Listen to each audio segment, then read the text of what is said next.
Previously on the Atherton Project. The knuckle or the bit in between. The gates still need a bit of work. I'm so close to that win, man. That's right, It's won a bloody World Cup, yeah. Elevator emergency. 200 Route 94, Vernon, New Jersey. Hello? Yeah, the lift seems to have broken. It's working? No. Okay, so you guys are good? Yeah, maybe. It's just, maybe it's overweight, don't worry about it. I've mended it, I think. Okay, if something's blocking the entrance, it won't close the door. Oh yeah, that was it. There's an idiot in the way. Hey, go. Okay. Oh yeah, mended it. Thanks for coming. Good to go? Yeah, thank Okay. you.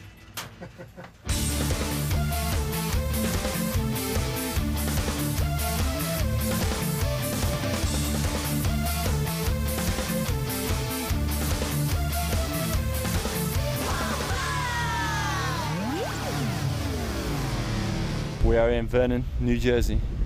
Diablo Freeride Park for US Open.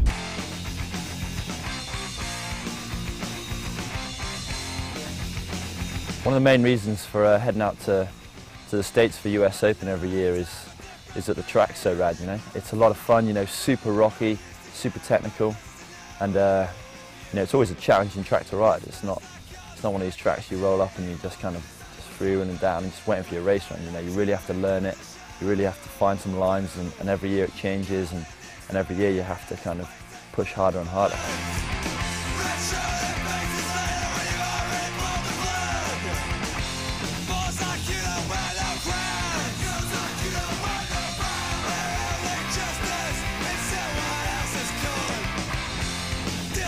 I'm always stoked to head out to the States, not just for the racing, but you know, the other stuff. And one of the raddest things is definitely the television out there. How was that nighttime movie? But it's still on, actually. Amazing, though. Me and Andy stumbled on a bit of gold this time with a film. What was the film called? Minnie's First Time, I think it was. It's about this mega hot 18-year-old chick that turns into a hooker. One of her clients was her stepdad. We were just glued to the TV, and damn, it was a good movie. And then they decided they liked each other. And then they killed her mum and his wife so they could live together. And now they're trying to get him in trouble. What are you doing? Putting my tyre up. Let's see some tricks. Oh shit. One hander. Oh, excellent. 12 bar spins.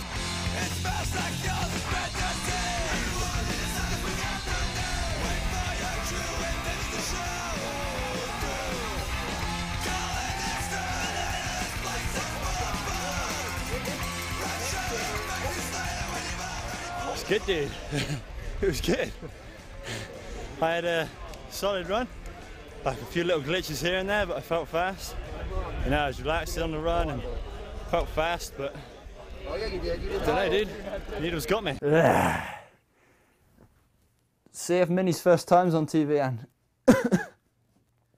I love that movie. I do love that movie. Flying home at last. Then we're going to Scotland.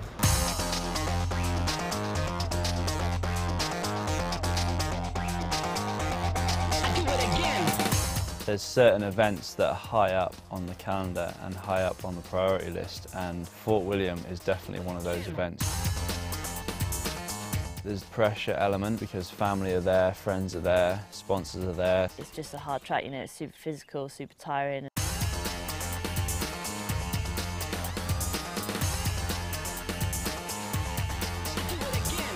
Fort William in the past, you know, it's always been quite good to me. I've had some okay results there, but never a win before. And that's the same for Dan and the same for Rich. You know, we've always been on the podium or thereabouts, but, you know, we've never had that big win. I've almost wanted it too much and pushed too hard for it. This year was no different. I didn't want it any less. You know, every year I know how big it is and I know I've got to perform at this race.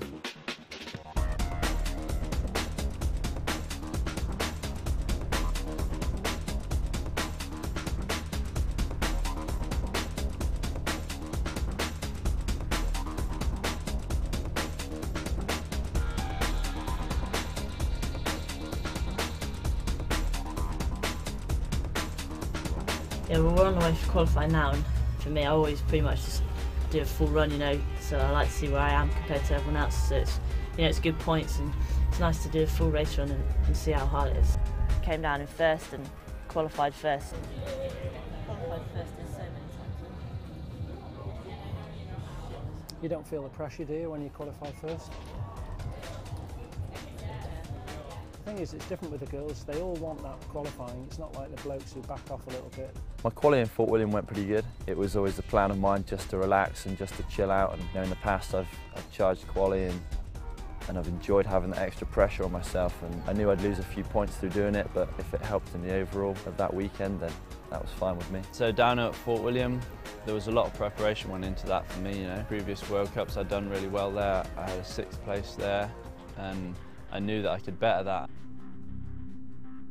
Come qualifying, I was having a really good run, and I had a mechanical. I had a big problem with my bike, and just I was devastated. Over life. But you got to pick yourself back up. Later that night I had 4 cross, and it was really hard to kind of pull my head back together and get in the frame of mind to do well, you know. And I went out in the 3rd round, and that was it, you know. I was sidelined for Sunday, just watching G and Rach in front of the home crowd. The World Cup leader, the former junior and senior world champion from Great Britain is Rachel Atherton. Can she beat Sabrina Joliet of France?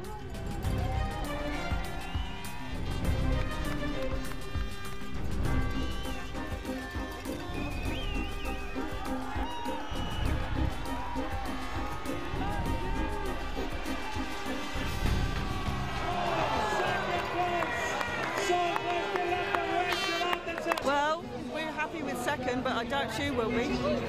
No, she won't be happy with second. You won qualifying, you won the last race by loads, you've won everything. You've got nothing in your head to remind you that every little thing counts, because you haven't raced like that for so long, you haven't been beaten. Sabrina's got that in her head from the last few races that you beat her at. Alright, if you like second. Brilliant if you like 3rd. If you like 1st. Yep. I think I'm going to win every single race as far back as I can remember. That's the truth. When you win and you have a big lead and stuff like Maribor, I suppose you don't have that grim determination to do whatever you can. Sabrina didn't want to get beaten again. And I don't want to get beaten again ever, so even keel now. I was expecting, if I had a good run, to go into the hot seat after qualifying 6th, and it wasn't one of those runs where you're like, that's it, I've got it. You know, if I'd gone 3rd or 4th, I wouldn't have been that surprised. G came down, he had a good run, but it was nothing special, you know. I knew he was good there, but if I'm honest, I didn't think he had it in him to win, you know, and he was sat in the hot seat. And as I was sitting there in the hot seat, it was a pretty nerve-wracking experience, you know, watching people come down and get close. Watching Greg's run was probably the point I was feeling most apprehensive. You know, I knew he was going to be strong, and if I was going to win it, I would have to beat Greg. And Greg had some time on me at the split, all the way through the finish. We were watching and watching, and I didn't know if I had it until literally it came down to the line, you know. As soon as he crossed the line and went back into 3rd, that was it. I knew it was there, and I knew I'd done it.